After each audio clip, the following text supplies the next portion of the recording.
Hey everybody, how we doing? I feel like shit today. So we got a little non-music here. Thanks for having me. I know it says poetry on the poster. Maybe this is poetry. You can be the judge of that. So this piece it's a little bit longer piece. That's why I decided to have it projected up here so you can follow along. This piece is about unbelonging and rebelonging. The sound of human voices beyond the sight of humans speaking has always granted me the weightless illusion of being accompanied, even when I'm alone, as I was when I climbed down to the stones. The voices from the open window faded at the bottom of the hill, the people having receded deeper into the house, or the window having been shut, or the dark wall of the hill having blocked all sound from that way. My knees pushed through the burdock leaves that filled the space around and within the ring, and as I approached the nearest stone, I felt myself splitting between the many pleasures of being alone, breaking a little because they had paled after years of solitude. I touched the nearest stone and saw in the middle of the ring a coyote eating the seeds of life. My hand grew cool against the stone twice my height, and all was shadow. Quietly I stepped into the boundary of the ring, and the coyote put his ears away, scooped up another mouthful of seeds, and ran off, his paws almost silent in the heavy leaves that brushed the stone's roots. The burdock hid something of the stones, and I pushed back the great leaves to see where the stones began.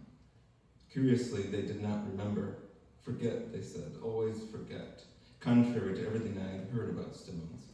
They didn't look at each other, they spoke rarely and never to themselves, and there was no thunder in them, no bellowing, and no nymph waiting for the chisel to unveil her. And yet they weren't completely still.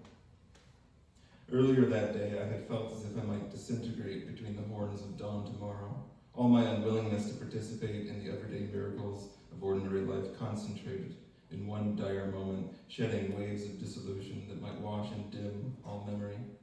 But now, among the stones, I felt not more whole, but as if the parts were visible in a different light.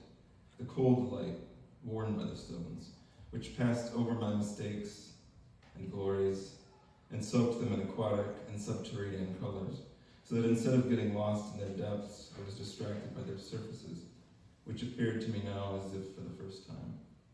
They glowed faintly, like my arms in that ring of stones.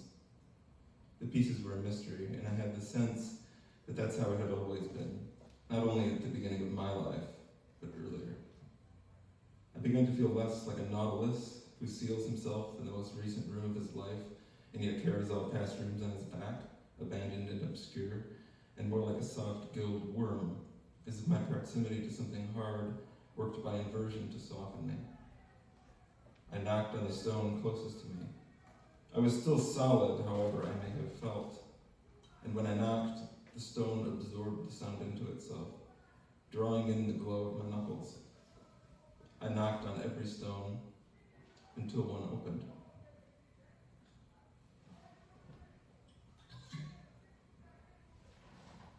A substance like sugar began to pour from the stone, and I held out my hands to catch as much of it as I could.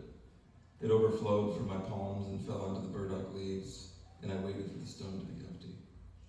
When it was, the sugar formed a figure in my palms, like an idol, a squat avatar of the friction between things, and he said, I still remember how I felt when I first came here and the sky opened. Stones were the first weapons.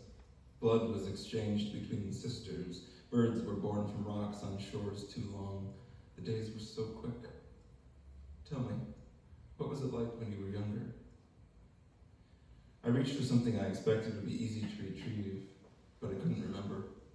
The space widened, my face grew warm, and I knew that what I wanted was never there to begin with, and that there are times when my body seeks something not found on earth. You should reconsider coming here again, the sugar idol said, offended by my silence. His voice clung poisonously to my mind. I've always been sensitive to the boundaries between intelligences, tenuous and thin as they are, like films alternately transparent and opaque, and so I was shy in standing up to him, and my mouth trembled, but my courage was requited by novelty. It felt new to hold my ground, as if I had never known how to mingle with the forces that brought us here and will sweep us away. We're not fighting, I said, but the idol leaped from my hands and vanished under the heavy leaves, bobbing from the brief weight of him. Hey, come back, I said, and then something made me look up, and I watched the sky open. And each stone was a god, and all together in a circle the stones were a god. And something came through like a wedding between the stars to bind the gods to the stones. My warm forehead pressed to the cold, pitted surface of a standing tablet, and my hand stretched to another, discovering the hidden blueness of stone that had always been there. This blueness was not unlike the blue seen by the first eye, unlidded at the bottom of the first sea, looking up where the end of water broke the sky into blue flakes. And I had something of that eye in me, though I wasn't as calm or as grounded, not located peacefully in the roundness of a body not much larger than the eye then searching that hieratic blue. I was not yet resolved to peace and reached toward many things, hoping to touch them all and to be touched in return, but few reached back, as no glance was returned to that first eye.